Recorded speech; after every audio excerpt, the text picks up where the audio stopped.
Marhaba, I'm Rosette, a Lebanese founder, focusing a lot on women's hormonal health. And guys, don't skip that. We're here for you too. We can really help you out understand what a lady is going through with her cycle by simply sharing with you certain data that she might need. For example, if she's having cravings, you would get that tip to make sure you get her the right sweets that she needs. And for all of the ladies out there, InBalance is here for you to manage your symptoms and synchronize it with the phase of your cycle. So we give you recommendations on food, workout, supplements, and you get experts that can help you throughout it all. So InBalance is powered by AI to make sure you get the personalized care that you need. Now, this is very interesting. You have a background in both biomedicine and AI. Do you want to mention your education? Because this sure. builds some credibility for your app. So let me tell you a bit of how InBalance started. I did my studies in bioinformatics and AI, and then I also did my master's in data analytics and AI in France. And being someone who had PCOS, I had no right diagnosis for like 5 years. I struggled with that. I wasn't able to track my symptoms, and this is why I thought no lady should go through that. InBalance is here for you to be able to manage all your symptoms seamlessly and synchronize it with your cycle. On that note, let's go to the QR code. Let's go. And make sure that people know how to sign up for the waiting list, because you're about to launch, right? Please scan this code and make sure to join the wait list. We're launching very soon. You can benefit from a promo code to use the app. And yeah, show some support. What's the promo code? It's gonna be there as soon as they join the wait list. We will be sending them emails and making sure that they benefit from everything. Cool. Now, what else did we talk about that we might want to review again? Basically, we talked about the symptoms over there. Somebody's at the booth right now, so we're not going to interfere.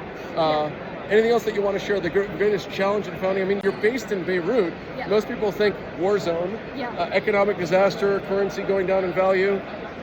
But yet you're founding a company. Yeah, what they don't know is that we're very resilient. We want to showcase everything we've got because we can really understand what you guys go through. And another thing I would like to tell you is that being a female founder, that alone is a challenge because sometimes being a female founder for women's health, that's like a bit tough in a way because certain people do not really relate to what we as women go through. But we're still here. You're going to show us some support, and we're going to be helping you out throughout the whole journey. And what was the biggest challenge? Was it raising money, finding the talent? Because you need programming talent, you said. Yes. You definitely need some money up front because you're not making You're not making money yet. Yeah, and a team of experts, because not all experts can really go for holistic approaches. So it was very hard to find the right team of experts that would be able to give the right treatment and go for holistic approaches. So then what was the order that you tackled the problems? So honestly, the first thing was talent, because this was very crucial in order to develop our AI tools and even guidelines from our doctors and all of the experts that we worked with. The second I would say is actually the money in a way. But my co-founder and I are funding this to make sure that we launch the app and make sure you can benefit from all of these services.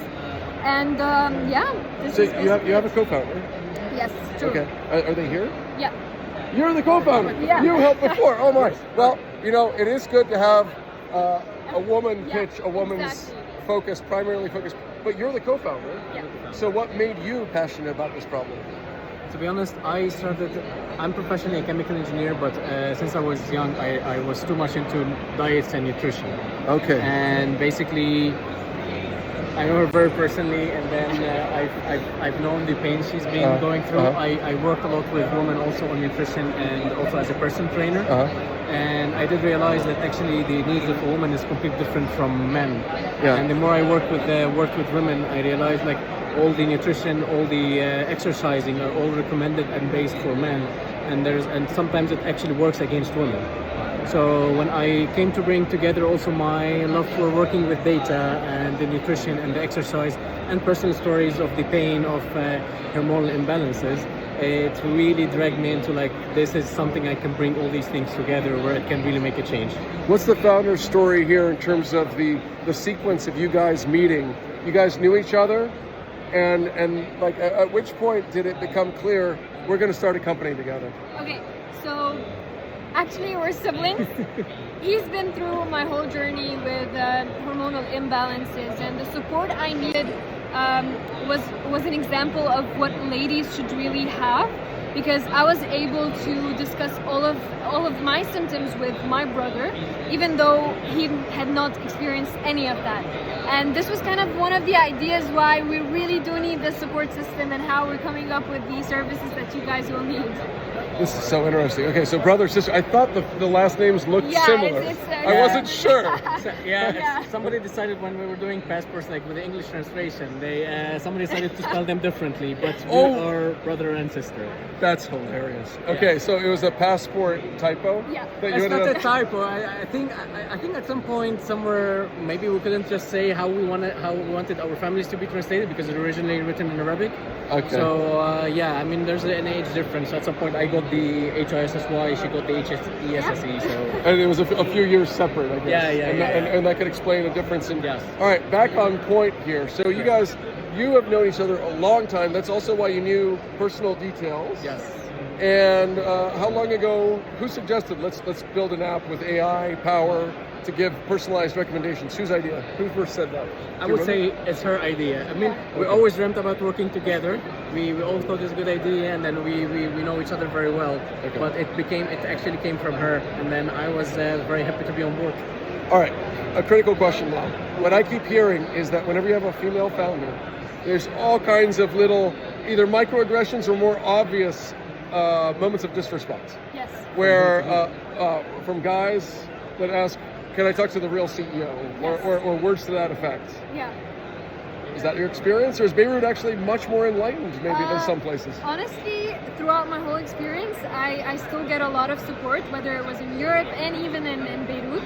I've been shown a lot of support actually for women doing for women, so it's not something I can relate to, and hopefully this thing would really shift, because like women can really do something great, and I think let alone they can really do a lot of stuff.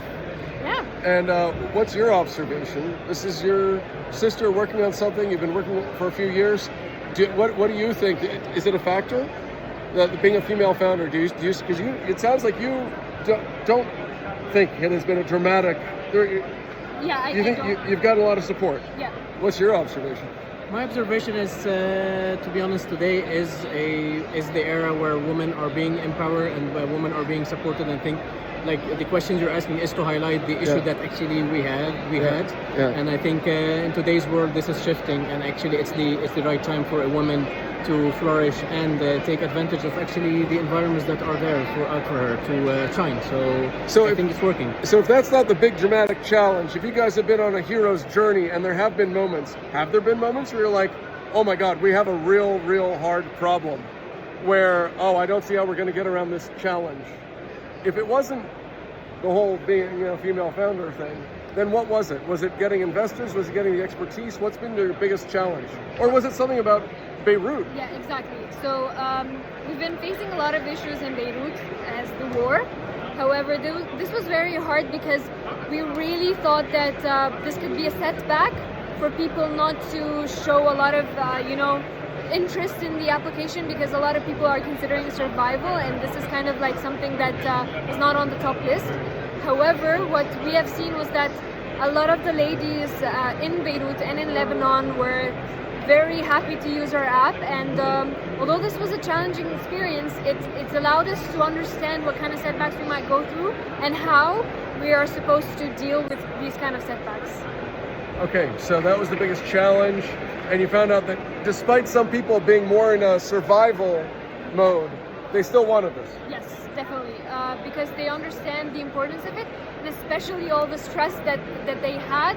This was kind of a relief for them. This was a supportive initiative as well.